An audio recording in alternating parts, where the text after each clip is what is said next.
Bem, pessoal, mais uma vez, boa noite a todos e todas. Para quem ainda não me conhece, meu nome é Teuan. Hoje vamos dar sequência no nosso conteúdo de processo penal, os nossos encontros sobre processo penal, e vamos continuar de onde havíamos parado. Olha quem chegou aí. Veja você, Érica. Havíamos parado em atos de prova versus atos de execução, atos de prova versus atos de investigação. Falávamos sobre investigação preliminar. Se recordam disso? A gente falou que existem algumas formas de investigação preliminar, Ilka. O PIC no Ministério Público, Procedimento Investigatório Criminal, a sindicância, a CPI, Comissão Parlamentar de Inquérito, e a forma adotada pelo Código de Processo Penal, David, o inquérito policial, que é a regra geral das investigações preliminares. E dentro dessas investigações preliminares, a gente viu quais eram os atos, as diligências que poderiam ser praticados, que em regra estão previstas lá no artigo 6º do Código de Processo Penal. Vimos também quem são as pessoas que podem requerer o inquérito, quem são as pessoas que requisitam o inquérito, como que se dá uma instauração de um inquérito policial. Foi isso mesmo, Raquel? E aí a gente parou falando sobre atos de prova e atos de investigação, se não me falha a memória e se a gente não deixou nada para trás, tá bem? Para hoje, gente, pretendemos encerrar esse grande tema, esse grande tópico que é investigação preliminar. E falaremos na sequência sobre o indiciamento. O que é o indiciamento? Será que existe alguma modificação no status liberdades do indivíduo? Depois falaremos sobre o contraditório e o direito de defesa no inquérito policial. Raquel, será que existe contraditório de direito de defesa no inquérito policial? Essa é uma pergunta capciosa.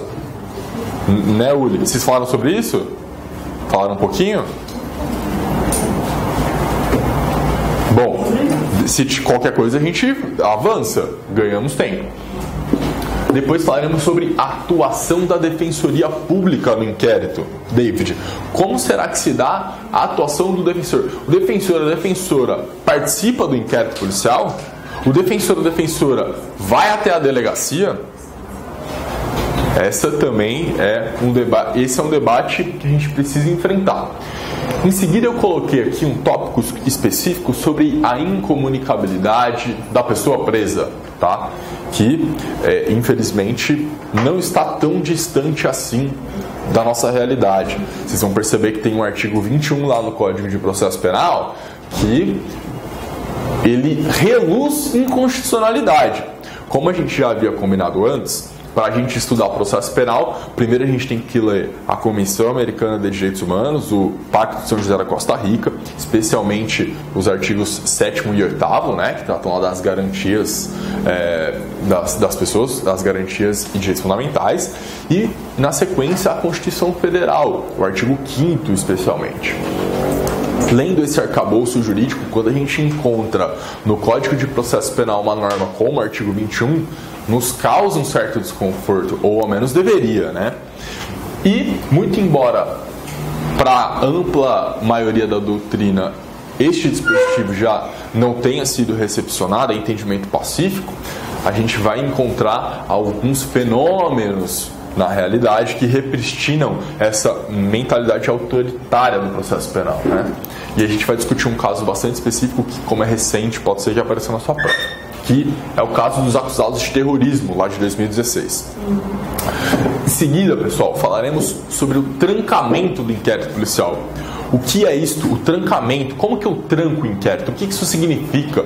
Quando eu posso fazer isso? Em quais circunstâncias? Será que eu devo trancar o inquérito? Por que fazer isso e como fazer isso? Falaremos aqui no item 10. E depois enfrentaremos a famigerada investigação direta pelo Ministério Público, conhecido nos foros cotidianos como PIC, Procedimento Investigatório Criminal, que tramita sobre a presidência de um membro do Ministério Público. É o próprio Procurador da República ou Promotor de Justiça quem conduz as investigações.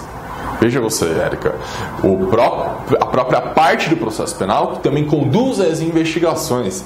Ora, será que ele vai colher todos os elementos que aparecerem na frente dele, inclusive aqueles que inocentam ou que infirmam a tese acusatória, por exemplo? Essa é uma questão muito importante, né? Claro que a gente também pode levantar essa suspeita do delegado. E é por isso que talvez a gente espera um controle do inquérito por parte do Ministério Público, não é isso? Muito bem, quem vigia os vigias? Não é essa a pergunta do momento? Quem nos protegerá da bondade dos bons? Essa é uma dúvida que, cedo ou tarde, aparece e volta, né?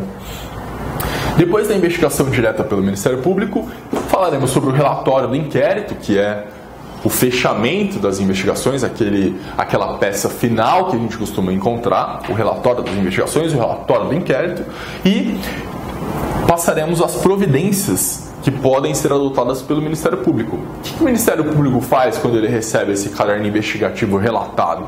Quais são as hipóteses que o Ministério Público tem de atuação quando o inquérito vem relatado? Né? E por fim, falaremos sobre o arquivamento, quando esse arquivamento produz coisa julgada formal, coisa julgada material. Será que eu posso reabrir uma investigação? Será que eu posso reinaugurar uma linha acusatória a partir das mesmas provas? E, finalmente, sobre o princípio da devolução, que está previsto lá no artigo 28 e que tem uma crítica bastante interessante, mas que é um dispositivo importante. E vocês vão ver logo mais por quê. Tudo bem, pessoal? Esse é o nosso plano de voo para hoje, para essa primeira metade. Espero que consigamos enfrentá-lo.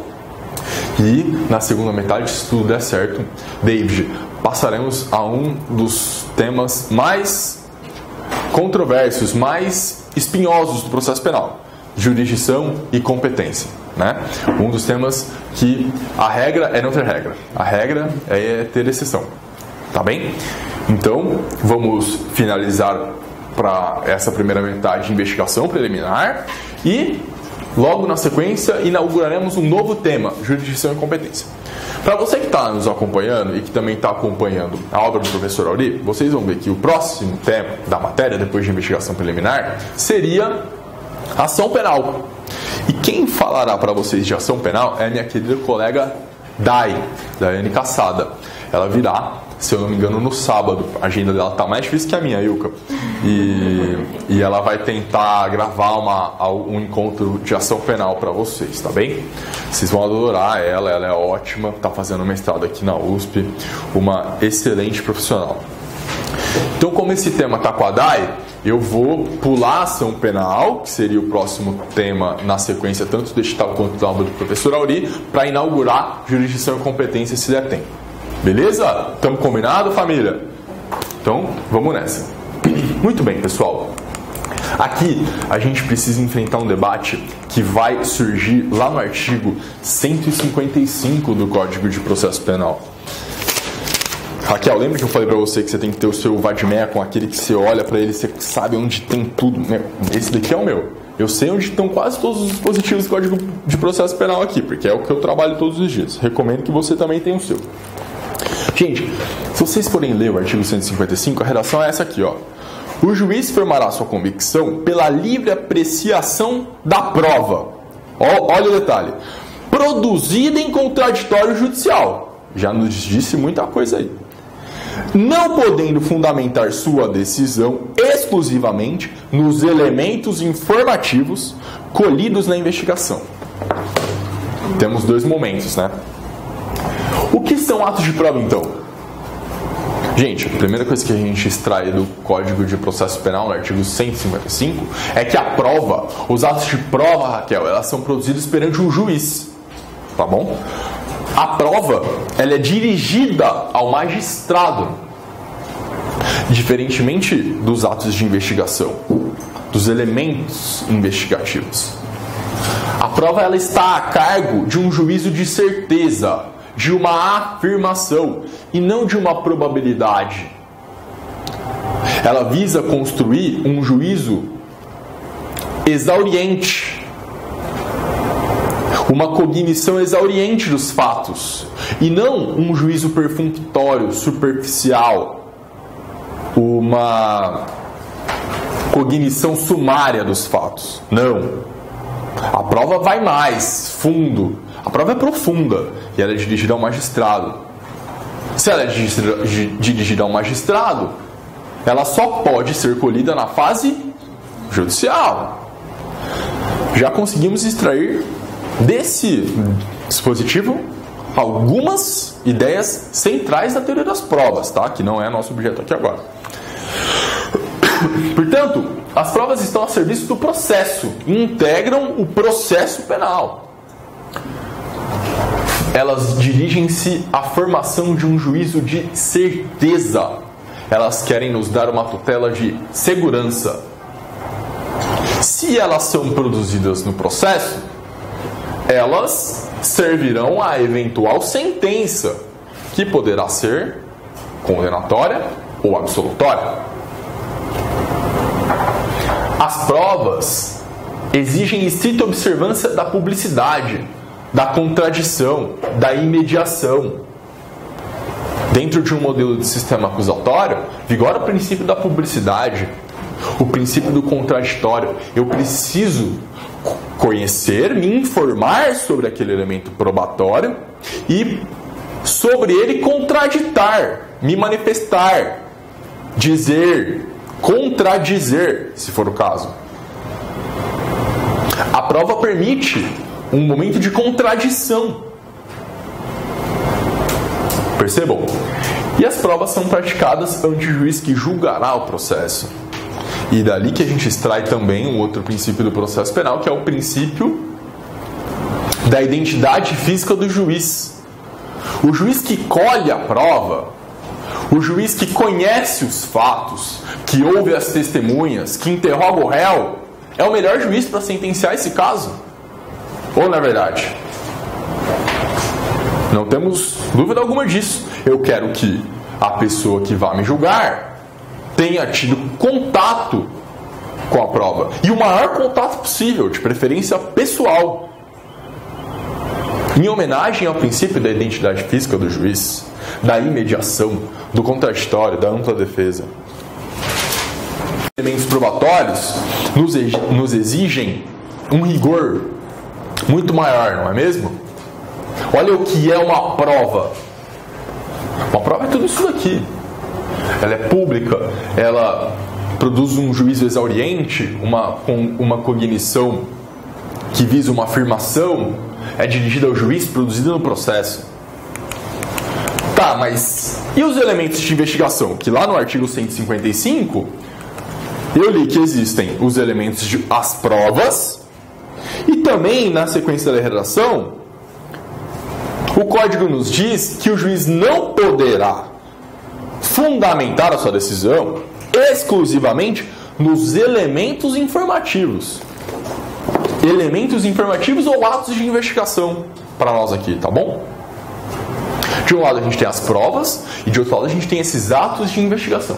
E são esses atos de investigação, David, que são colhidos no inquérito, na investigação preliminar. São elementos informativos que não visam uma sentença. Pelo contrário, visam embasar a opinio delicti. Aqui, os elementos informativos, os atos de investigação, não se referem a uma afirmação, mas a uma hipótese. Estamos em um outro momento, um momento anterior. Os elementos informativos estão a serviço da investigação preliminar, numa fase pré-processual, que pode ser até administrativa, uma sindicância numa corregedoria, por exemplo.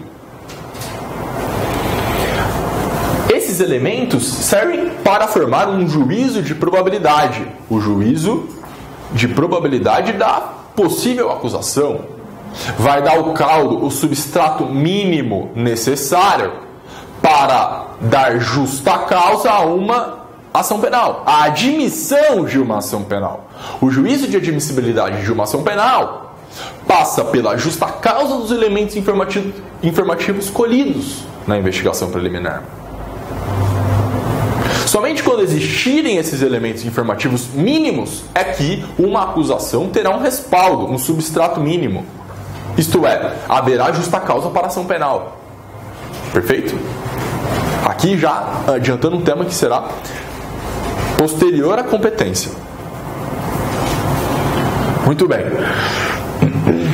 Esses elementos são direcionados, como eu havia dito, ao Ministério Público, a formação da opinião delicti, que pode ser também, às vezes, do querelante, do ofendido, não é mesmo? Buscam demonstrar a probabilidade do fumus commissi delicti. O que é o fumus commissi delicti? A probabilidade do cometimento do crime, a fumaça de crime, a fumaça do cometimento do delito. Será que aqui tem cheiro de que houve crime mesmo? Será que eu tenho indícios de autoria e prova de materialidade, Uli? Será que eu tenho fumus commissi delicti aqui? Fumus commissi delicti significa exatamente isso.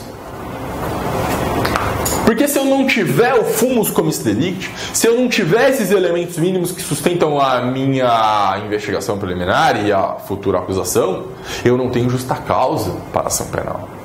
E o destino inevitável dessa investigação preliminar será o arquivamento. Perfeito? Portanto, esses elementos de investigação também são voltados para instruir, além disso, as medidas cautelares. Veja, Uli,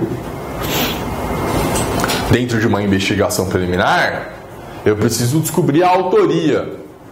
E há indícios que apontam para o nome da Raquel. O que são indícios? Indícios são elementos que indicam a pessoa sobre quem recai uma quantidade significativa de indícios, ela será indiciada. Quanto mais elementos indicarem que determinada pessoa é autora de um fato típico antijurídico culpável, maior a chance dessa pessoa, David, ser indiciada, porque os indícios convergem para ela. Os elementos colhidos na fase de investigação preliminar, os elementos informativos colhidos na fase de investigação preliminar, indicam que a autoria do fato supostamente criminoso teria sido praticado por fulano ou beltrano. E aí, essa pessoa será indiciada, que é o nosso próximo item. Entenderam para que serve os nossos elementos de investigação? Eles vão dar caldo para a formação da opinião delicti, vão dar caldo para eventual representação de medida cautelar, como busca e apreensão, quebra de sigilo telemático, telefônico, bancário, prisão preventiva, prisão temporária, indiciamento ou arquivamento. É para isso que servem os elementos informativos colhidos na fase de investigação preliminar. Vamos juntos até aqui, Ilka? Muito bem? Muito bom. E, além disso, os indícios podem ser praticados pelo Ministério Público ou pela Polícia Judiciária. Quem colhe esses indícios? Bom, se for um BIC, né? Quem estará colhendo esses indícios será o Ministério Público, porque se trata de uma investigação direta pelo MP. De outro lado, temos a Polícia Judiciária, que também poderá, através de um inquérito policial, colher seus indícios. E também há a hipótese da investigação criminal defensiva, que eu não trouxe aqui pra gente, não é o nosso assunto. Quem se interessar, sugiro que procurem os textos do Gabriel Bulhões, um querido colega do Rio Grande do Norte, advogado criminal, que tem escrito sobre isso, tá bom? Gabriel Bulhões, investigação defensiva criminal, para quem se interessar por esse tema. Tudo bem até aqui, pessoal? Então, ótimo. Pessoal, observação do professor Auri Lopes. Todos os elementos de convicção produzidos, obtidos no inquérito policial e que se pretenda valorar na sentença devem ser necessariamente, olha essa palavra mágica, repetidos na fase processual. Para aqueles que por sua natureza sejam irrepetíveis ou que o tempo possa tornar imprestáveis, existe a produção antecipada da prova. E aqui existe uma longa discussão sobre a falibilidade da memória humana. O professor Gustavo Noronha Ávila, por exemplo, defende que qualquer depoimento deveria ser uma prova antecipada. A nossa memória não é como um filme que eu possa avocar a qualquer momento e contá-la da maneira como aconteceu. Quanto mais o tempo passa, mais frágil é a memória humana e mais suscetível a erros, a falsas memórias e assim por diante. Aqui temos um problema com relação a isso. Mas o que eu quero chamar a atenção aqui para vocês, pessoal, é uma outra questão. A questão é a seguinte: as provas colhidas, os elementos colhidos no inquérito policial deverão ser repetidos na fase processual. Lembrando que o professor Auri é radical nessa perspectiva e defende até mesmo a exclusão física do inquérito policial no momento em que a denúncia é recebida. Não vai acontecer isso tão cedo no Brasil. Espero que aconteça, mas por enquanto é só uma proposta. E aí, obrigatoriamente, todos esses elementos informativos colhidos no inquérito, para poderem ser valorados na sentença, teriam de ser repetidos em juízo. Isso porque o artigo 155 tem uma palavra mágica. Vou ler de novo para vocês. O juiz formará sua convicção pela livre apreciação da prova produzida em contraditório judicial. Já sabemos que é a prova. Não podendo fundamentar sua decisão, e aqui a palavra mágica, exclusivamente nos elementos informativos colhidos no inquérito, na investigação, ressalvadas as provas cautelares não repetíveis e antecipadas. Ora, a palavra exclusivamente significa que, se qualquer outra coisa tiver sido produzida na fase judicial, aí pronto, abre-se um portal mágico para a investigação preliminar e lá o juiz poderá extrair tudo o que quiser para fundamentar a sua sentença. A gente gostou dessa hipótese, Uli? A gente não gostou dessa hipótese. Esse é o problema do artigo 155. O ideal seria que o juiz não pudesse fundamentar sua decisão nos elementos informativos colhidos na fase de investigação, mas sim exclusivamente nos atos de prova praticados no processo. O que o professor Auri está dizendo aqui para a gente é o seguinte: bom, tudo bem, já que existe essa possibilidade, o que o juiz tem que fazer é o seguinte: aquelas testemunhas que foram ouvidas no inquérito tem que voltar ao juízo e dizer o que disseram lá. Essa prova tem que ser agora repetida como prova. Lá era um elemento informativo. Se o juiz quiser, chama aquelas testemunhas para repetir a prova. E, cuidado, porque repetir a prova não significa reproduzi-la, né? Porque o que a gente vê no fórum da Barra Funda é o seguinte: Douglas, o policial militar chega lá, um colega de farda diz o que disse, o clássico depoimento, estávamos em patrulhamento rotineiro, quando abordamos a indivíduo em atitude suspeita, e aí a juíza já está meio de saco cheio, pergunta para o outro colega de farda: o cabo Daciolo, o senhor participou da abordagem? Eu participei da abordagem. O senhor assinou esse depoimento aqui, essa assinatura aqui do senhor? Então tá bom, muito obrigado. Repetiu o depoimento dele?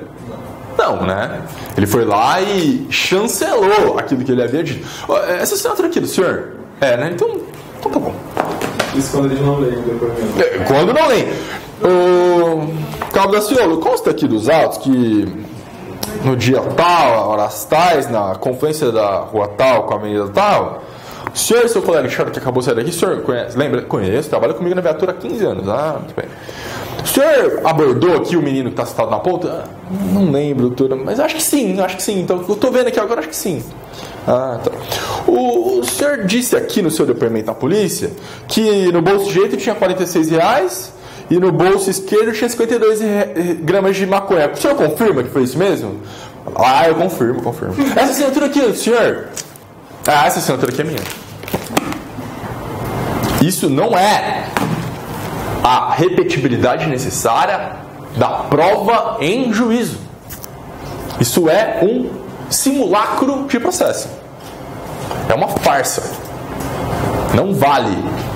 Tá bom? Mas, infelizmente, é o que vemos todos os dias. Numa grande farsa, Uli? Pode ser, né?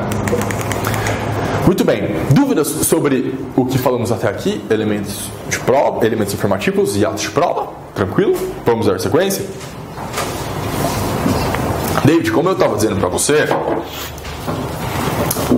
a gente já tem uma ideia do que é o indiciamento, né? O indiciamento é a soma convergente dos indícios que apontam para certa pessoa como autora de determinado crime. Olha, eu estou colhendo aqui alguns elementos informativos. Eu recebi informação através do depoimento da Uli que ela te viu no dia dos fatos, no local dos fatos. Eu recebi informação da Raquel depois, no termo de declaração dela, que ela te viu vendendo o objeto, a res furtiva. Depois eu recebi uma informação da Érica, que ela estava dizendo que, além disso tudo, ela te viu com um objeto idêntico ao da vítima. Bom, então aqui a gente já uma confluência de indícios. E aí eu chamei aqui você para ser interrogado e você não contou nem nada, preferiu ficar em silêncio. Então, achei melhor te indiciar. Há uma convergência de elementos informativos que apontam em determinada direção. Pode ser que aqui haja probabilidade de autoria. Há indícios que sustentam a autoria desse possível crime. Tá bom? Indícios são basicamente isso. E aí, pessoal, o que a gente tem? Claro que não é tão estanque assim, mas o que a gente tem, a passagem do réu, da pessoa submetida ao processo penal, é mais ou menos essa aqui. Ela começa como suspeita, passa a ser indiciada quando há um número de elementos informativos que convergem para ela como autora do possível crime. Depois disso, com base nesses elementos informativos, o Ministério Público forma seu opinião delicti e oferece uma denúncia. E aí essa pessoa, que já foi suspeita, já foi indiciada pela autoridade policial, ela passa a ser denunciada pelo Ministério Público.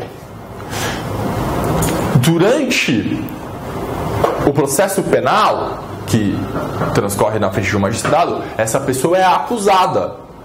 Está na condição de réu. Ali ele é réu. No inquérito ele ainda não era réu. Agora ele é réu. Sentou-se nos bancos dos réus. Quando ele recebe a citação e apresenta sua resposta à acusação, e ele não é absolvido sumariamente, e se inicia a fase de instrução, ali ele se torna réu. Na sequência, quando há um juízo maior, já aqui a gente já tem uma cognição exauriente, uma tutela de afirmação do juízo, a partir das provas produzidas na instrução, a gente tem uma sentença. E essa pessoa que é condenada, ela é sentenciada.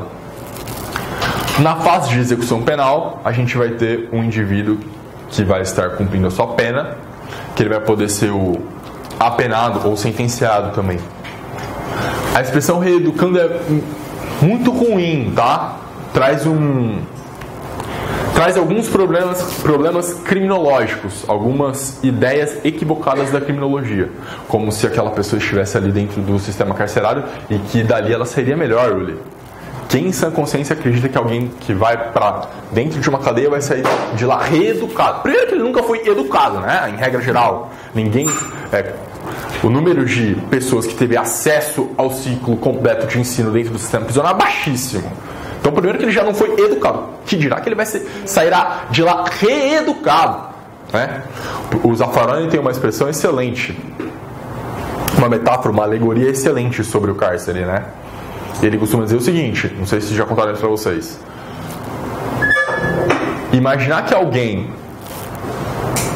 será socializado ou reeducado ou qualquer coisa que o valha dentro da penitenciária é o mesmo que imaginar que um garoto vai aprender a jogar futebol dentro de um elevador.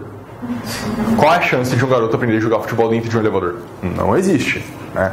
Você vai tirar o indivíduo da sociedade para que ele viva melhor em sociedade? É uma contradição em si a ideia, né? Mas é isso que as pessoas defendem. Quer dizer, que muitas teorias desenvolvidas ao longo dos anos sustentaram, né? Muito bem, então eu acho que a expressão reeducando aqui não é legal, tá? Só para vocês saberem. Com relação ao indiciamento, pessoal, tem um tema quente, que já não é mais tão recente, mas que é muito interessante para vocês, porque vai se comunicar com o nosso item 10, uma possibilidade de trancamento do inquérito.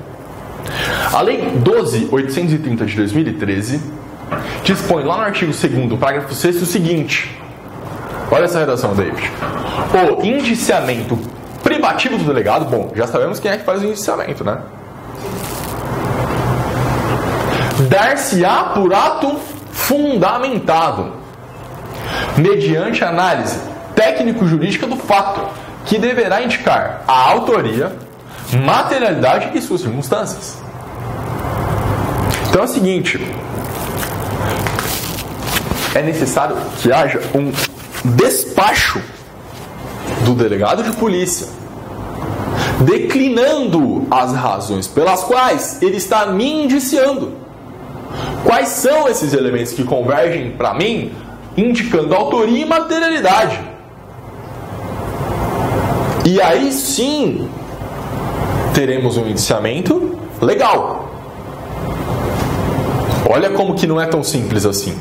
O indiciamento depende de um despacho, de um despacho fundamentado, de um ato fundamentado do delegado de polícia. Ele precisa declinar os fundamentos, as razões pelas quais eu me transformei num indiciado, Ilka. Quais são esses elementos? O indiciado tem o direito de saber quais são esses elementos. Tá certo? Até para ele saber em qual condição ele está indo depor lá na delegacia. Tá certo? É preciso que haja isso transcrito nos autos. Bom? Até porque, com a evolução do status do indivíduo no processo penal, a sua esfera de liberdade se reduz até o momento que ele é preso e passa a ser um apenado. Portanto, quando ele se transforma em indiciado, há, Raquel, uma limitação, ainda que mínima, do seu status libertatis.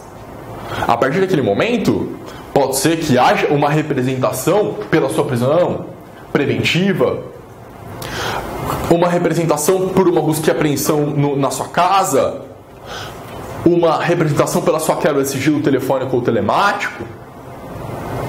Percebe? A condição de indiciado indica essas medidas restritivas de direitos fundamentais que podem ser representadas, requeridas pela autoridade policial ou pela autoridade que conduz aquela investigação preliminar. É por isso que o ato de indiciamento tem que ser formal e fundamentado, tá bom? Observação: o flagrante impõe o indiciamento automático,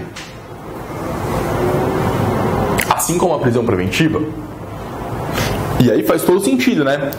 Porque, veja, a gente tem um indiciamento, Uli, quando os indícios de autoria convergem para uma determinada pessoa como autora do crime. E, além disso, um arcabouço que sustenta a materialidade daquele crime. Bom, quando eu tenho uma prisão em flagrante, eu peguei a pessoa em flagrante. Eu tenho dúvida de autoria? O flagrante, além de interromper a execução do crime, é prova de autoria, em regra. Se eu encontrei o indivíduo cometendo o crime em flagrante delito, eu tenho muitas dúvidas se ele é ou não o autor do crime? Não. Portanto, há ali já uma convergência de indícios que apontam para ele como autor do crime. E se ele foi preso em flagrante, não é porque ele estava rezando, é porque ele estava ao menos em tese, praticando um fato típico, antijurídico e culpável. Ou seja, também há os indícios suficientes de materialidade, que é aquilo que a gente chama de fumus commis delicti. É por isso que a prisão em flagrante impõe o indiciamento automático. Se a investigação serve para colher esses elementos, quando eu tenho a prisão em flagrante onde todos esses elementos estão ali escancarados, o indiciamento é automático. Da mesma maneira, quando a autoridade policial representa por uma prisão preventiva, se a autoridade policial pediu a minha prisão preventiva, é porque há fumus commis delicti. E além do fumus commis delicti, também há o periculum libertatis, que a gente vai ver numa aula em especial sobre prisões. Tá certo? É por isso que a prisão em flagrante ou preventiva impõe o indiciamento automático. Certo até aqui? Dúvidas, perguntas? Muito bem. Eu acredito que não há mais nada sobre indiciamento. Aqui uma última observação. O indiciamento não está disciplinado no momento em que ele deve ocorrer. Assim como o inquérito em si, a investigação preliminar em si, não tem um rito próprio. Tá? A pessoa pode ser indiciada, podem ser ouvidas testemunhas antes, depois, concomitante. Posso pedir uma perícia depois de ter indiciado alguém ou antes. Não há um momento definitivo para que alguém seja indiciado. Claro que pressupõe-se que quando a pessoa está indiciada, a investigação está perto de ser concluída, não é mesmo? Afinal de contas, não é para isso que serve a investigação? Para colher os elementos informativos da opinião delicti? Se eu já tenho indícios que me permitiriam indiciar alguém, essa investigação está perto do seu relatório final. Né? É bem por isso, inclusive, Ilka, que quando alguém está preso em flagrante, o Ministério Público só tem quantos dias para oferecer a denúncia? 5. Por que mais que ele precisa? Pode falar, Ilka. Professor. Não me chame de professor. Nos crimes de representação, funcionários da representação. Perfeito. Então a pessoa vai lá, representa. Perfeito. O delegado ele vai investigar. Para ele formar a convicção dele, é isso? Mas não a dele, né? A rigor, o delegado não tem opinião nenhuma. Ele vai ter no momento em que ele dá o despacho de indiciamento. Aí ele sobe portaria. Exato. Instaura inquérito. O investigado? Isso. Sim. Vamos ouvir esse cara, vai. Pode ser que ele tenha uma versão muito boa para tudo isso. Pode ser que ele chegue aqui e diga: é mentira isso que estão contando sobre mim. Na data dos fatos ou na hora dos fatos, eu estava na minha ilha em Dubai. Tá aqui o comprovante da passagem, tá aqui a minha hospedagem. Aí o delegado fala: não, para mim não interessa. Eu vou continuar a investigação contra você mesmo assim. Aí o que a gente vai fazer contra essa investigação? Trancar, né? Percebeu? A oitiva do suspeito é fundamental para a conclusão da investigação, né? Pode ser que ele apresente uma explicação satisfatória e desmonte a linha investigativa que até então se desenvolvia. Eu me refiro especificamente a esses crimes de agressão.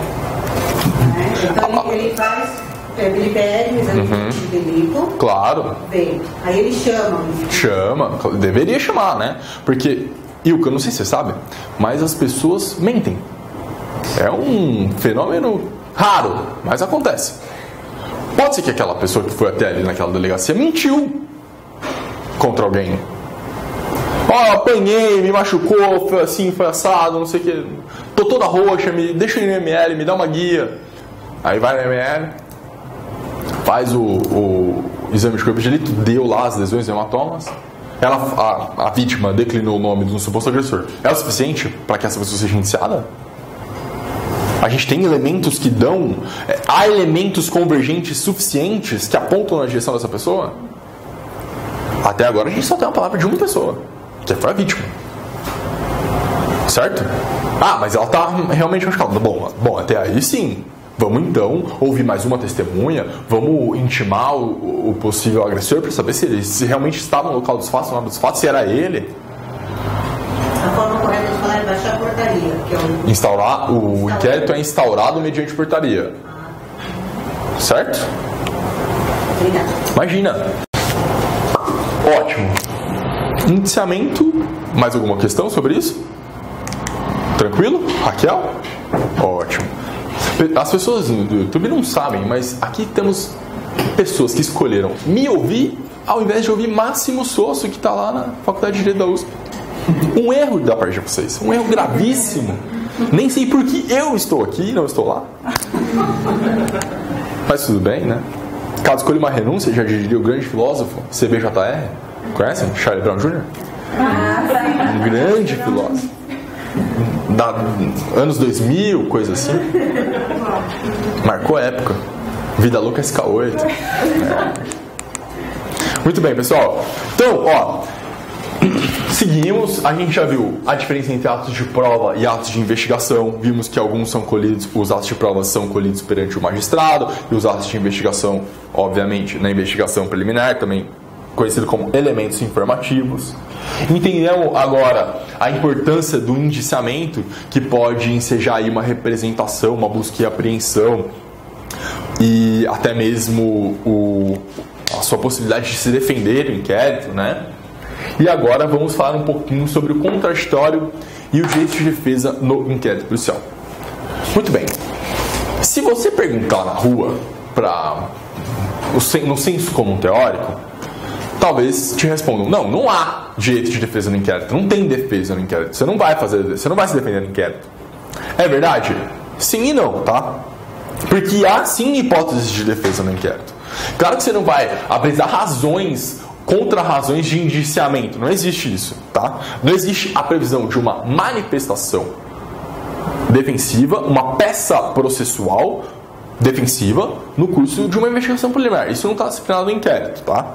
Mas é claro que a defesa pode atuar de maneira ostensiva na fase de investigação preliminar para que aquele inquérito ou aquele pique transcorra de determinada maneira, não é mesmo? Então, há sim direito de defesa e contraditório no inquérito, vocês já vão perceber. Tanto que, por exemplo, no interrogatório do indiciado, ele pode o quê? Ficar em silêncio. Bom, a pessoa foi indiciada. Chegou a intimação para ela: olha, você está indiciado aqui no IP 272/2017 do 52 DP.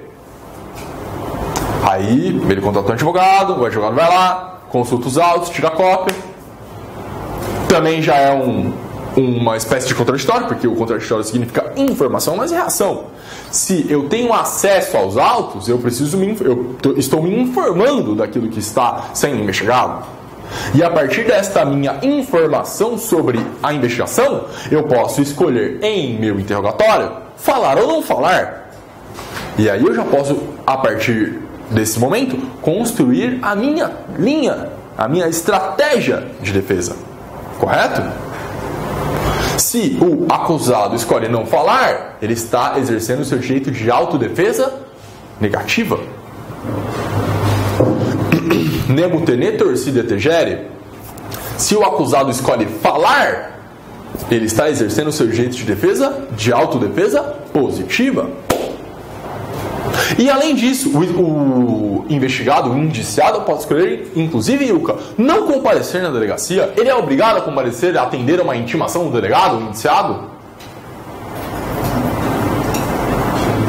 O indiciado é obrigado a atender, porque quando você... Tenho certeza que vocês já devem ter visto. A intimação vai vir assim, ó: intimo fulano de tal, condição de indiciado, comparecendo na delegacia impreterivelmente no dia tal, hora tal, sob pena do crime 330 do Código Penal. Mas o cara recebe aquilo, vai no escritório: ai, doutor, ai, meu coração, recebi aqui o negócio. Você entendeu? O indiciado é obrigado, o investigado é obrigado a participar da investigação preliminar? Evidente que não. Se ele tem o jeito a não dizer nada, ele vai lá para não falar nada. Ele não é obrigado a ir. Porque se ele não for, doutor, eu vou pedir a condução coercitiva dele. Ah, vai pedir? Então você vai desrespeitar a decisão do Supremo Tribunal Federal na DPF 444, doutor? O senhor não conhece a recente decisão do Supremo Tribunal Federal que proibiu as conduções coercitivas, doutor? Então, o investigado não é obrigado a participar do interrogatório, tá bom? Se ele vai lá para exercer seu direito de defesa. E aí a gente vai falar sobre a participação do advogado do defensor em breve, tá? Vamos lá, tá legal, hein? Tá tudo bem aí? Então tá bom. O artigo 14 do Código de Processo prevê a possibilidade da defesa técnica postular diligências. Vocês vejam que é uma possibilidade, né? A autoridade, o presidente da investigação, que pode ser o promotor de justiça ou o procurador da república num PIC, ou o delegado de polícia civil federal, né, no inquérito, ele é obrigado a acolher essa manifestação da defesa que postula por diligências? Ele não é, né? Olha lá o que diz o artigo 14. O ofendido ou seu representante legal, portanto um advogado, e o indiciado poderão requerer qualquer diligência que será realizada ou não, a juízo da autoridade. Então tá aí, ó. O advogado do investigado pode falar: doutor, vamos ouvir fulano, ciclano, beltrano, que eles vão contar para o senhor a verdade. E vão demonstrar que não há elementos informativos que convergem para a autoria do meu cliente. É só ouvi-los. Testemunhas compromissadas. Aí a autoridade judicial pode ou não ouvir essas testemunhas, tá? Em regra ouve, tá? Em regra ouve. Como vocês podem imaginar, infelizmente a Polícia Civil, como eu já disse aqui também em outra oportunidade, não é muito eficiente por déficit material, por falta de recursos humanos, por 1000 fatores políticos. E quando aparece um advogado querendo ajudar, olha, eu tô aqui, vou trazer meu cliente para ser ouvido, não tem problema, não precisa nem intimá-lo, não pode marcar a data. Ó, vou trazer uma testemunha pro senhor, doutor, não precisa nem intimá-la, ela vai aqui contar a verdade pro senhor, vai esclarecer o que aconteceu. Por que não ouvi-la, né? Por que não ouvi-la? Quando o delegado não quer ouvir, o escrivão não está afim, aí ele vai lá e relata rapidinho o inquérito e despacha para fora, ou manda para prazo, e você fica ali sem conseguir trabalhar. Tá bom? Muito bem. Outra coisa, como eu já adiantei para vocês, é cabível um habeas corpus para trancamento do inquérito policial. Imagine, Érica, um inquérito policial que teve uma portaria instaurando aquele inquérito para investigar o crime de adultério.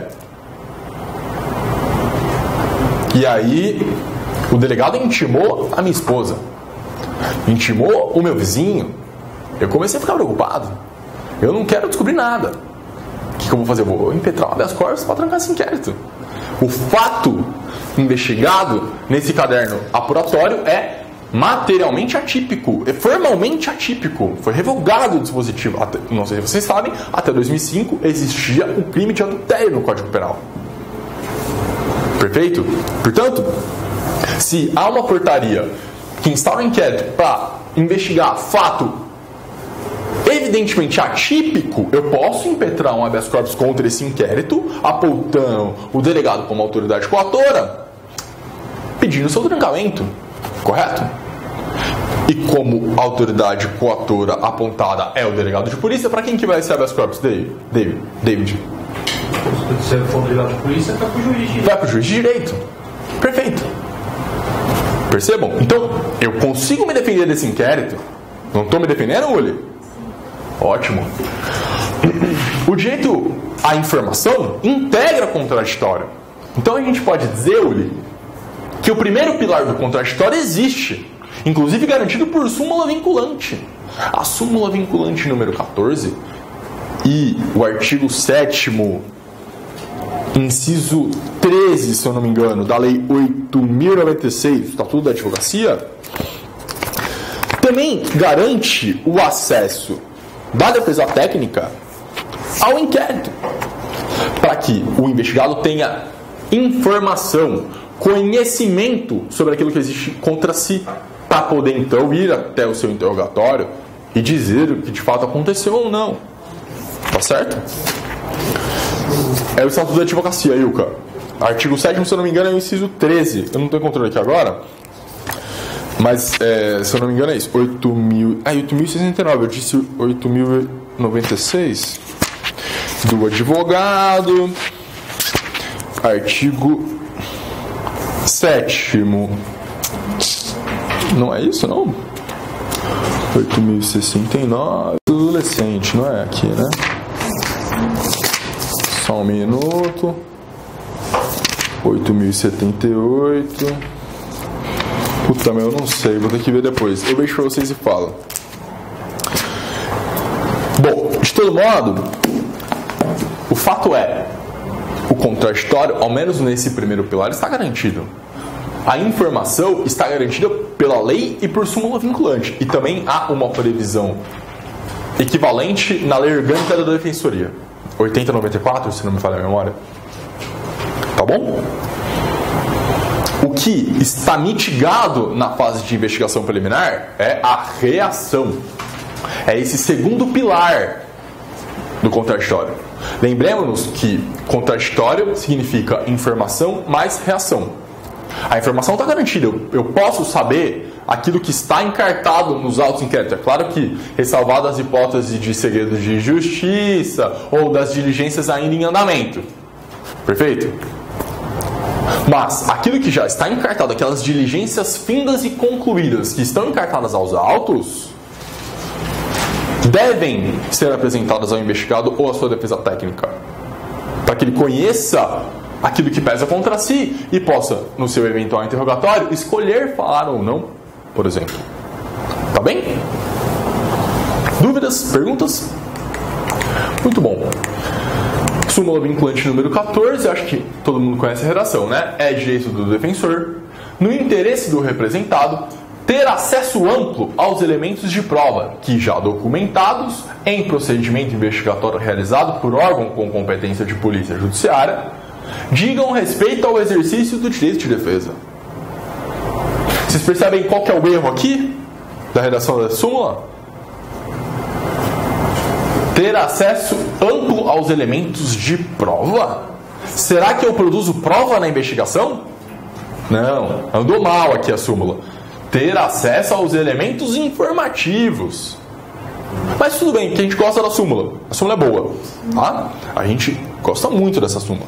E aí o que acontece se você chegar lá na delegacia de polícia e o delegado, não, doutor, não vai ter vista, não vou dar vista. O que você vai fazer? Reclamação constitucional pro STF, com base na súmula.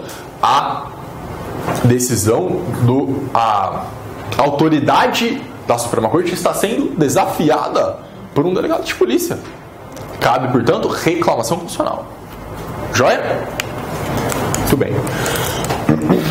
Gente, então, caminhamos. Perguntas sobre contraditório e direito de defesa no inquérito policial? Vimos que existe, hein? É mitigado, é verdade. A reação nem sempre é possível, porque o delegado, por exemplo, não é obrigado a atender às suas postulações de diligência, mas a informação é garantida, inclusive por súmula vinculante, não é mesmo? Eu posso trancar o inquérito. Muito bem.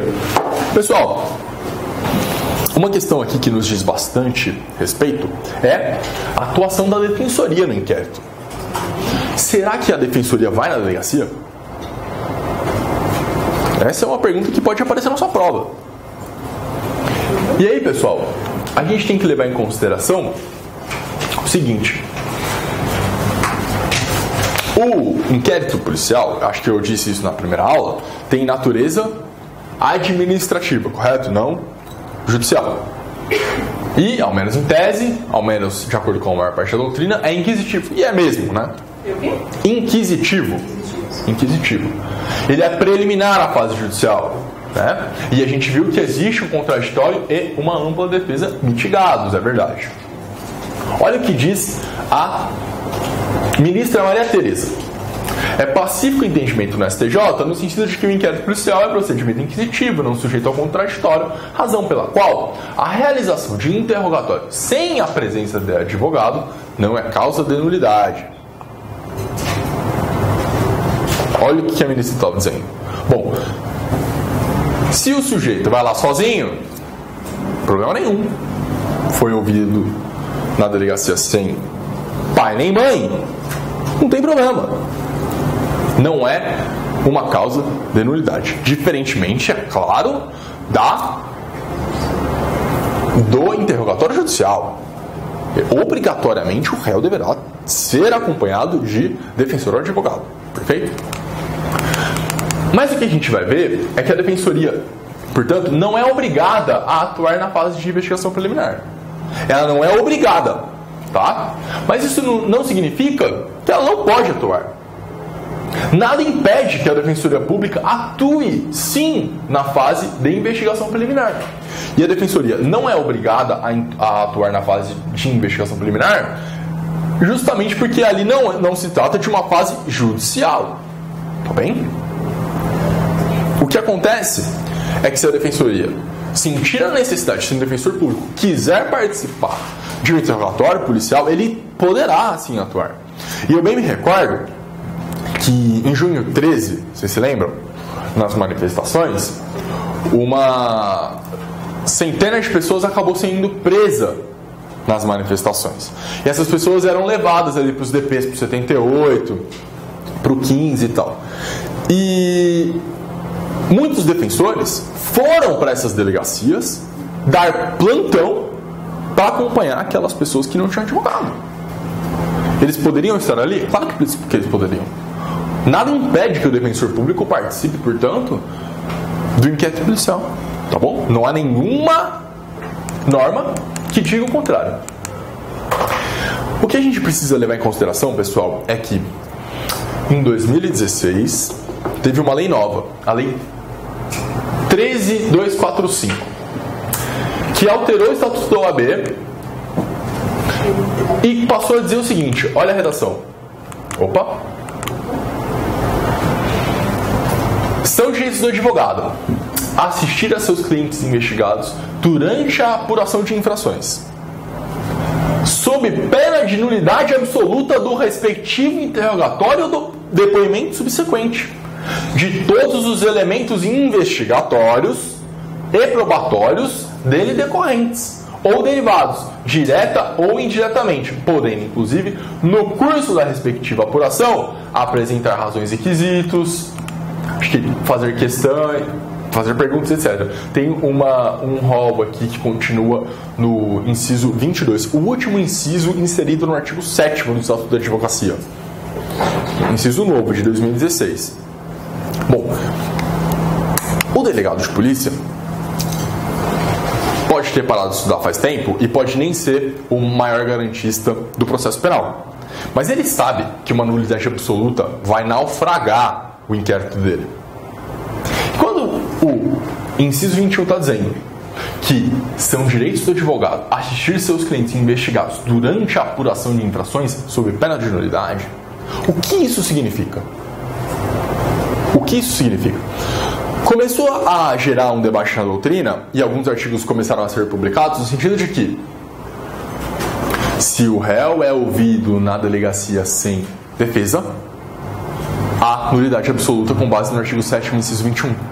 Olha que revolução!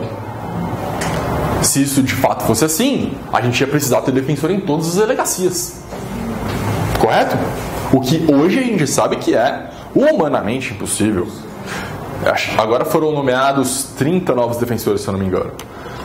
Pela última vez que eu tinha conferido, havia no estado de São Paulo, o estado mais rico da federação, cerca de 800 defensores. 830, nem isso, né?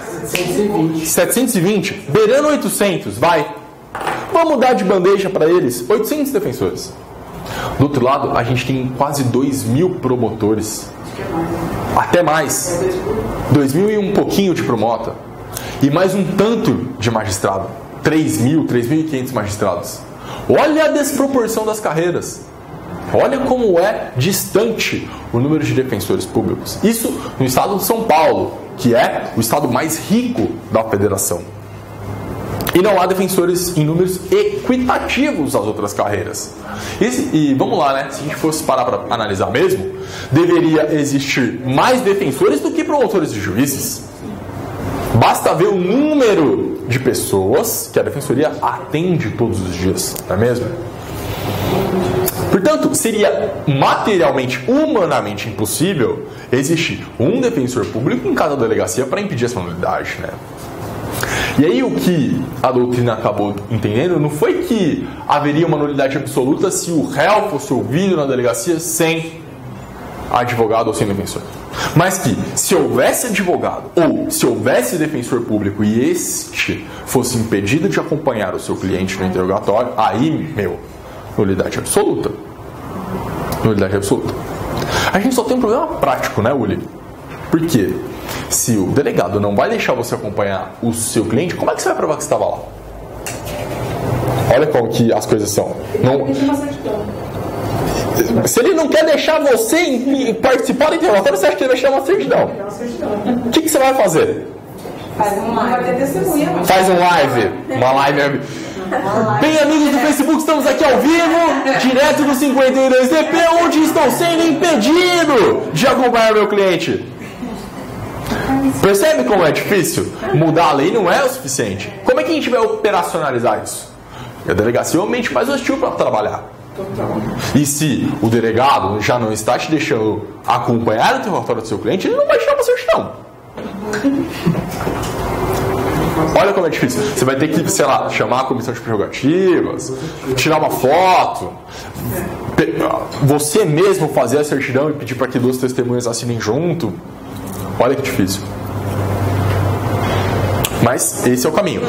O entendimento correto sobre o artigo 7º, inciso 21, inserido pela Lei 13.245 de 2016 é esse, de que caso o defensor público ou o advogado esteja na delegacia e seja impedido de participar do ato de interrogatório, isso acarretará uma nulidade absoluta. E participar não é estar presente fisicamente e assinar o termo junto.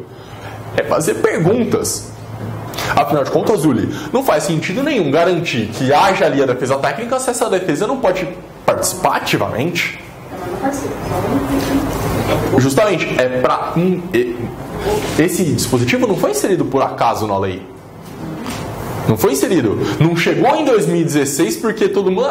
eu já sei, vamos inserir aqui mais um direito, mais uma prerrogativa profissional para o advogado? Não foi assim. Muitos criminalistas, depois de acionarem muitas vezes as suas respectivas comissões, por não conseguirem participar ativamente dos seus interrogatórios nas mais diversas delegacias desse país, levaram com que a OAB propusesse essa alteração legislativa no Estatuto da Ordem. Porque, infelizmente, ainda existem delegados que eles têm o distrito dele. Aqui na minha delegacia, o senhor não vai ouvir, o senhor não vai participar, doutor. Não, doutor. Ih, doutor, o senhor chegou agora? Ele já foi ouvido. Já foi ouvido. Na verdade, não. Doutor, o senhor aguarda aí que eu te dou cópia se o senhor quiser, tá? Quando ele te dá cópia, você, puta, obrigado, hein, meu? Foi bacana da sua parte, hein? Documento público. Tá? Então, não foi por acaso. E existe um dispositivo semelhante na Lei 8094, a Lei Orgânica da Defensoria Pública, Raquel, que diz o seguinte: são prerrogativas dos membros da Defensoria Pública do Estado, inciso 8º, examinarem qualquer repartição pública, autos de flagrantes, inquéritos e processos, assegurada a obtenção de cópias e podendo tomar apontamentos. Basicamente o que está na súmula vinculante número 14, né? Basicamente isso. Inciso 11. Representar a parte em feito administrativo ou judicial. O que será esse feito administrativo? O inquérito, a investigação preliminar. Independentemente de mandato. O defensor público não colhe procuração. Ressalvados os casos para os quais a lei exige poderes especiais. Crimes contra a honra, queixa-crime. Perfeito? Portanto, o artigo 128, inciso 11, da Lei 8094 já previa ao defensor público, ao membro da defensoria, uma prerrogativa semelhante àquela que a gente viu e que foi recém-inserida no Estatuto da OAB. Show de bolas? E aí a gente tem que fazer uma interpretação sistêmica. Se lá está dizendo que haverá nulidade absoluta, caso o advogado esteja na delegacia e seja impedido de participar do interrogatório, o mesmo vale para o defensor público, muito embora isso não esteja dito no inciso 11 do artigo 128. Se o defensor público estiver na delegacia para acompanhar quem quer que seja, sem procuração, e por conta disso for impedido, haverá nulidade absoluta, muito embora não seja essa a redação do dispositivo. Mas pela interpretação sistêmica, a gente vai lá no artigo 7º, inciso 21 do Estatuto da OAB e vai descobrir que sim, haverá nulidade absoluta nessa hipótese. Perfeito? Vimos até aqui? Perguntas, dúvidas? Muito bem. Então, pessoal, a conclusão é que a presença do advogado ou do defensor público não é obrigatória na fase do inquérito. Até aí é a jurisprudência do STJ. Só haverá nulidade absoluta, por outro lado, se o defensor ou advogado estiverem presentes no ato de interrogatório ou depoimento e não for permitida a sua participação. E essa participação não é apenas a presença no termo, constar e assinar o termo, é ativamente. Eu requero que conste a seguinte pergunta, que se faça a seguinte pergunta. Tem que participar ativamente, tá bom? Essa é a nossa conclusão do item 8. Caminhamos, família? Tudo bem? Tudo bem, Raquel? Sobre o caso da incomunicabilidade do indiciado preso. Como eu já havia adiantado a vocês, tem lá um dispositivo no Código de Processo Penal, também conhecido como artigo 21, que diz o seguinte: a incomunicabilidade do indiciado dependerá de despacho nos autos. Bom, pelo menos isso, né? E somente será permitida quando o interesse da sociedade ou a conveniência da investigação o exigir. Qual que é o seu nome mesmo, irmão? Jefferson. Não gostamos desse dispositivo? Não gostamos, Ilka. Tá bom? Olha o parágrafo único. A incomunicabilidade não excederá de 3 dias. Ufa, pelo menos isso, né? E será decretada por despacho fundamentado do juiz. Garantiu a jurisdicionalidade a requerimento da autoridade policial ou do órgão do Ministério Público, respeitando em qualquer hipótese, o estatuto, o dispositivo no artigo 89, inciso 3 do Estatuto da Advocacia. Esse daqui é o antigo estatuto, né? O de 96 substituiu. Bom, eu coloquei o artigo 21 aqui pra gente falar sobre o caso dos indiciados, dos acusados de terrorismo, tá? Eu acabei não pegando, tava no meu notebook, não é esse. Mas vou contar pra vocês o que aconteceu em 2016. Evidentemente que doutrina esmagadora vai dizer que não foi recepcionado. Esse dispositivo não foi recepcionado pela Constituição Federal de 88, né? Por que ele não foi recepcionado? Bom, porque ele é pré-constitucional. O Código de Processo Penal é de 1944, 41, se eu não me engano, né? 41. Portanto, por não ter sido recepcionado, a doutrina vai dizer que ele não está vigente. Ótimo, até aí, tranquilo. Mas, pessoal, a gente ficou sabendo que em 2016, após 7 dias de prisão, acusados de terrorismo ainda estavam sem acesso ao advogado, também conhecido como incomunicáveis. Ora, mas o artigo 21 não havia sido expulso do ordenamento jurídico? Havia. Eu não coloquei aqui, mas depois vocês procurem. Em 2016, foi baixada uma portaria pelo Departamento Penitenciário Nacional, DEPEN, que facultava essa possibilidade. A possibilidade de incomunicabilidade do réu preso por até 7 dias. E mais, exigia do advogado em determinadas circunstâncias, como por exemplo em caso de acusado de terrorismo, que, a depender do caso, o advogado deveria antes enviar à administração penitenciária os documentos dos autos para que fossem analisados. Documento dos autos. Para que você pudesse então se entrevistar com o seu cliente preso. Uma portaria de 2016 do DEPEN. Pode perguntar. Mas os presídios federais ainda é necessário, assim como a oposição em São Paulo, o DEPEN ainda tem uma particularidade, né? Você envia toda uma documentação para fazer um cadastro, para eles analisarem para saber se você, como advogado, se você pode atender alguém que seja preso no presídio federal. Em São Paulo, algumas unidades onde você precisa necessariamente fazer uma solicitação, uma reserva, você precisa agendar previamente ainda. Como é que... Pois é, essa portaria que eu... Pois é, qual que é o seu nome? Paloma, essa portaria que eu estou te dizendo valia exclusivamente para os presídios federais. E era nessa linha que você está dizendo. Isso é um absurdo, tá? Isso exato, é inconstitucional, é ilegal. Você tem que fazer um escarcéu, chamar prerrogativas, falar que tá errado. Falar que não, eu quero ver ele agora e eu vou entrar nesse presídio agora. Mas nos presídios federais ainda não funciona assim. Eu sei, tá errado. É exatamente assim. E em alguns presídios estaduais também. Se você não agendar, você não vai ver o cara. Se você não agendar. Exato. Só que nos federais você ainda precisa enviar uma documentação. Um absurdo. E procuração. Isso é um absurdo. A documentação... Assine e depois libere e será que parece que pesquisa que eles fazem da vida do advogado para saber. Isso é um absurdo. Isso é um absurdo. O documento que você precisa apresentar para ver alguém é a carteira da ordem. Tá certo? O que acontece também, infelizmente, é que a OAB se fragilizou muito nos últimos anos. Ela não é a OAB teria que... Você entendeu? E, infelizmente, a classe não é unida o suficiente para impedir isso. Tá? E os advogados que têm o mínimo de respaldo para comprar essa briga não vão muito em presídios. Você entende o que eu digo? É uma pena muito grande, porque a OAB se fragilizou muito enquanto classe e não representa a advocacia nas suas demandas. Na maioria das vezes, tá? Isso é péssimo. Esse é o tipo de assunto que a OAB deveria encabeçar à frente, entende? E não é assim que acontece. Se você ligar na comissão de prerrogativas, quando muito alguém vai te falar: ah, doutor, então, difícil é... vai ter que protocolar um requerimento lá na comissão, fica lá na Sé.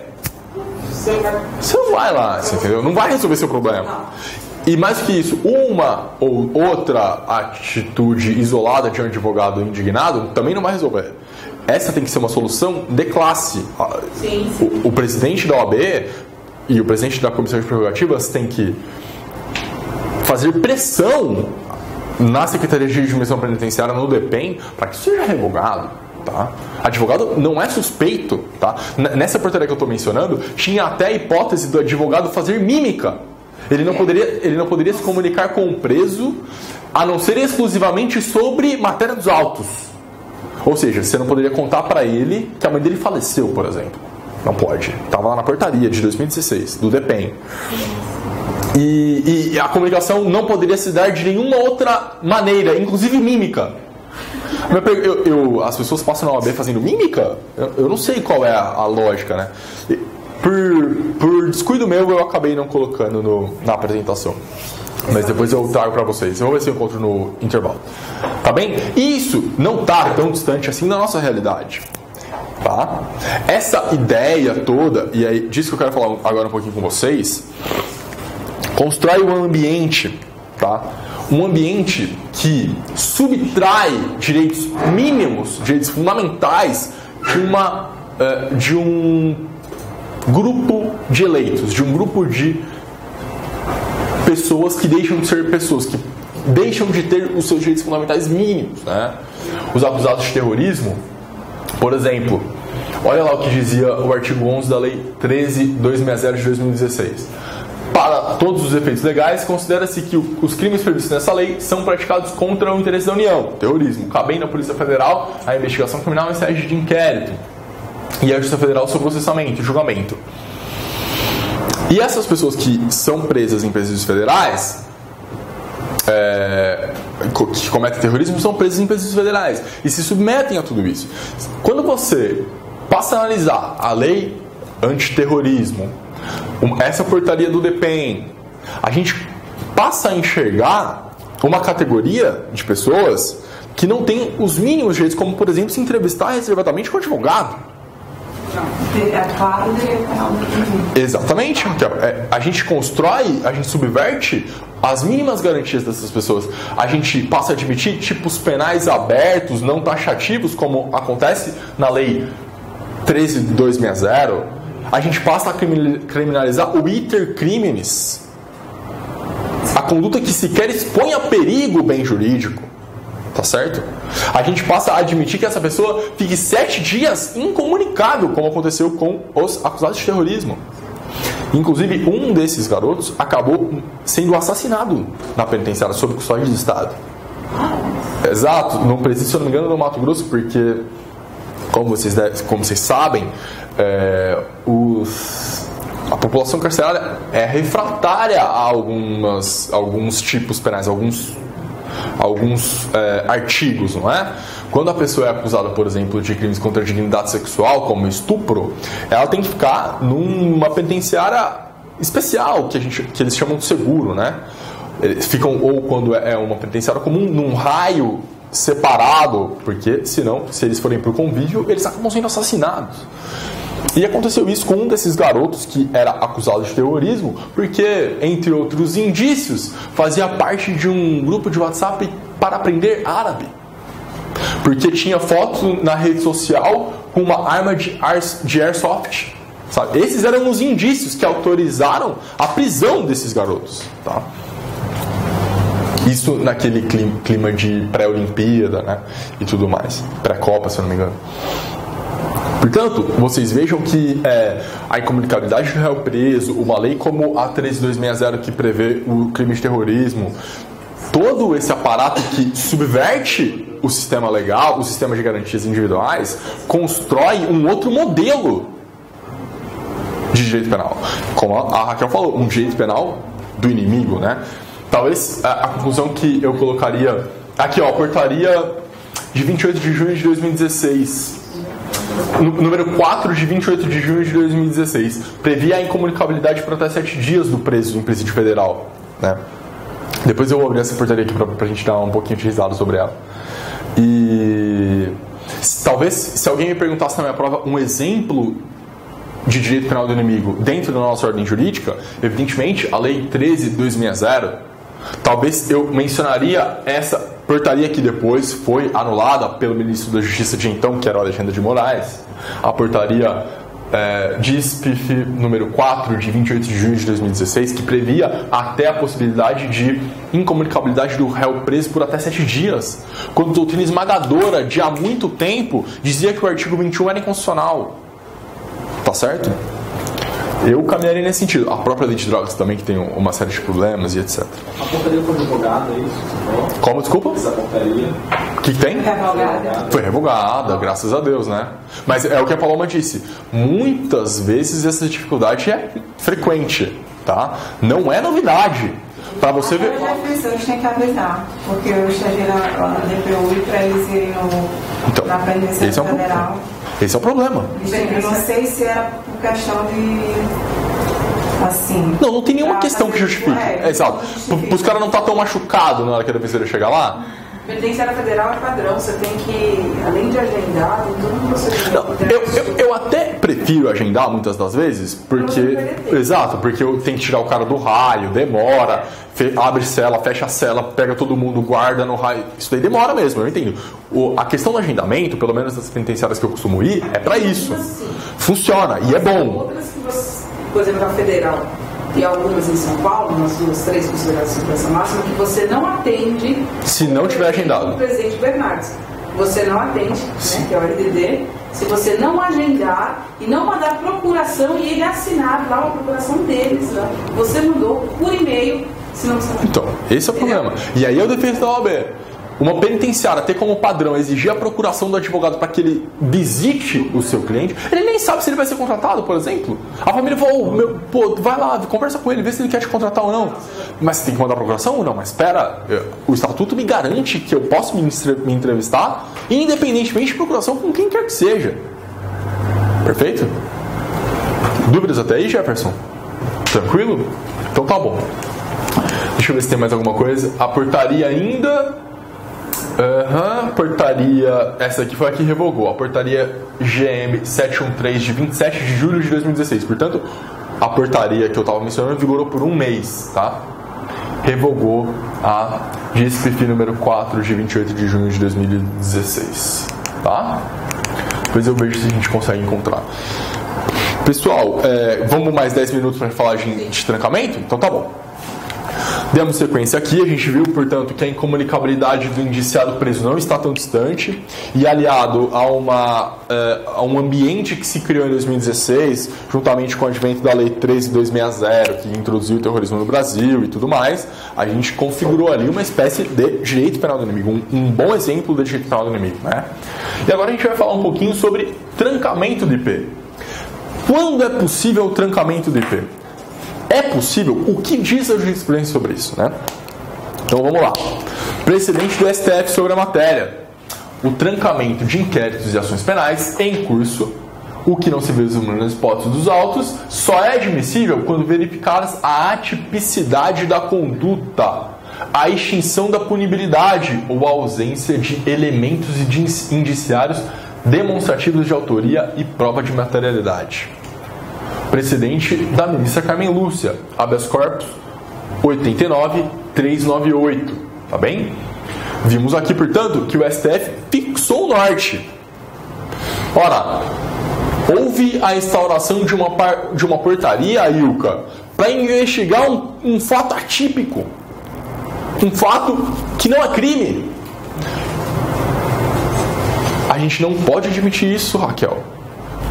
O que a gente vai fazer, portanto, como eu já tinha adiantado para vocês, impetrar um habeas corpus, indicando o delegado de polícia como autoridade coatora, distribuindo para uma das varas, para um dos juízes de direito, tá bem? Ou mais do que isso, já houve a extinção da punibilidade. O delegado está investigando um crime em que houve a extinção da punibilidade, por exemplo, pela morte do agente. Se a gente for lá no nosso Código Penal, no artigo 107, a gente vai descobrir que o inciso 1º do artigo 107 prevê a extinção da punibilidade pela morte do agente. E aí o delegado de polícia instaurou um inquérito para investigar um defunto. O que a gente faz? Habeas corpus para trancar o inquérito, tendo em vista que já ocorreu a extinção da punibilidade, não é mesmo? Ou mais que isso, prescrição. O fato evidentemente está prescrito, que é a causa de extinção da punibilidade prevista no artigo 107, inciso 4º. O delegado instaurou um inquérito para apurar um furto ocorrido em 98. Já prescreveu pela máxima em abstrato. Acabou. Contra este inquérito, faremos um habeas corpus para trancar a ação, o inquérito policial. Tá bom? Ou mais do que isso, Uli, imagine que esse inquérito está tramitando há alguns anos já, 5, 6, 7 anos. E foram ouvidas dezenas de pessoas. Todas as pessoas disseram que não foi o Jefferson. Mas mesmo assim, o Jefferson é suspeito. O inquérito tramita há 7 anos. 33 pessoas foram ouvidas. Nenhuma delas incriminou o Jefferson. Como sustentar a continuidade desse inquérito? Falta indícios mínimos para o prosseguimento dessa investigação. E aí, quando há ausência de elementos indiciários que demonstrem autoria, habeas corpus para trancamento. Tá bem? É nessa linha que vai a jurisprudência. E é excepcional. Pessoal, ganhar um habeas corpus, trancar um inquérito no habeas, você mandou muito bem. Você ganhou, tipo, de 7-1, assim. Você entendeu? É muito difícil, tá? Mas a gente tá aí pra tentar, não é mesmo? Distribuir lá, é tudo digital mesmo. Não tem custas. Por que não? A gente vai tentando, uma hora empaca. Muito bom. Gente, o IP pode embasar até mesmo um pedido de prisão preventiva. Portanto, o inquérito policial, ele expõe a perigo o status de liberdade do indivíduo. Alguém tem dúvida disso? Ah, mas o habeas corpus não serve para isso, doutor. Não há lesão ao direito de ir e vir. Não há lesão, né? Porque o inquérito não vai te prender na rua. Mas a tramitação de um inquérito policial ameaça o seu direito de ir e vir. E a simples ameaça ao direito de ir e vir enseja cabimento de habeas corpus. É com base no inquérito capenga que alguém pode fundamentar, que alguém pode representar pela sua prisão, ou pela quebra das suas comunicações, ou pela inviolabilidade do seu domicílio, uma busca e apreensão na sua casa. Uma condução coercitiva já não pode mais, graças à DPF 444 e o Supremo Tribunal Federal. Mas podia, até dezembro de 2017. Tá bom? Tá bem? Portanto, o pedido de prisão preventiva que decorra de um inquérito policial que, evidentemente, investiga fato atípico, provoca uma ameaça ao direito de ir e vir de alguém de maneira teratológica, ilegal e abusiva, o que obrigatoriamente dá cabimento a um pedido de habeas corpus. Tá bem?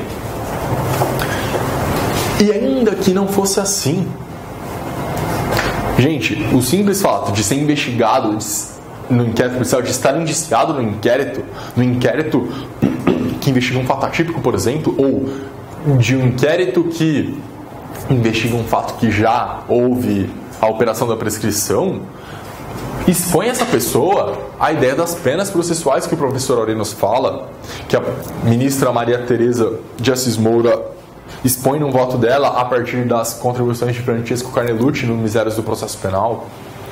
Não é mesmo? Responder a um processo em si já é um gravame à sua própria liberdade. O simples fato de estar tramitando o inquérito impede, por exemplo, a aplicação de um sursi processual. Olha que coisa. Ou seja, a sua esfera de liberdade já está minimamente reduzida. Tá bom? Outra hipótese de trancamento. Eu me lembro de ter comentado com vocês no nosso primeiro encontro sobre inquérito, de que a gente vive num Estado democrático de direito em que o direito penal é um direito penal do fato e não um direito penal do autor. Portanto, quando se inaugura uma investigação para investigar algum fato, essa investigação tem que recair sobre um fato e não sobre uma pessoa. Eu não posso instaurar um inquérito para investigar o Jefferson. Eu não posso instaurar um inquérito para investigar a Uli. Eu tenho que instaurar um inquérito para investigar uma conduta, um fato praticado pela Uli. Eu tenho que descrever o fato. E esse fato, ao menos na descrição, tem que ser materialmente e formalmente típico. Porque se for atípico, como o adultério que eu estava dizendo, esse inquérito enseja um constrangimento ilegal contra a pessoa que é ali investigada. Perceba? Ou imaginemos a hipótese de uma portaria que não descreve nada. Instaura o inquérito para investigar os crimes de roubo na cidade de São Paulo. Uma portaria que impõe constrangimento ilegal contra quem quer que seja que depois ele será ouvido na condição de suspeito ou indiciado. Tá bem? Não pode. Tem que descrever minimamente o fato. E esse fato tem que ser formal e materialmente, ao menos em hipótese típico. Tá bem? Dúvidas até aí? Deixa eu ver o que mais a gente tem. Portaria aqui no específico fato. Inquérito que está demorando demais. A gente já falou sobre isso.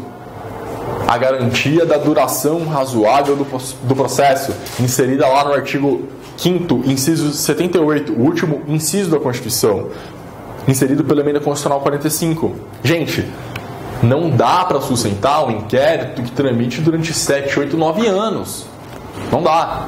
Se durante todo esse tempo não foi suficiente para que a autoridade coletasse os indícios para embasar uma opinião delicti, é porque esses indícios não existem. Não existem. Tá bem? Além disso, inquérito que investiga crime sem punibilidade, como eu já disse, crime prescrito e etc. Tá bom? Muito bem. Pessoal, vamos ficar por aqui no nosso intervalo e aí a gente retoma para finalizar inquérito e se tudo der certo a gente começa jurisdição e competência? Pode ser? Um intervalo curtinho, rapidinho, tudo bem?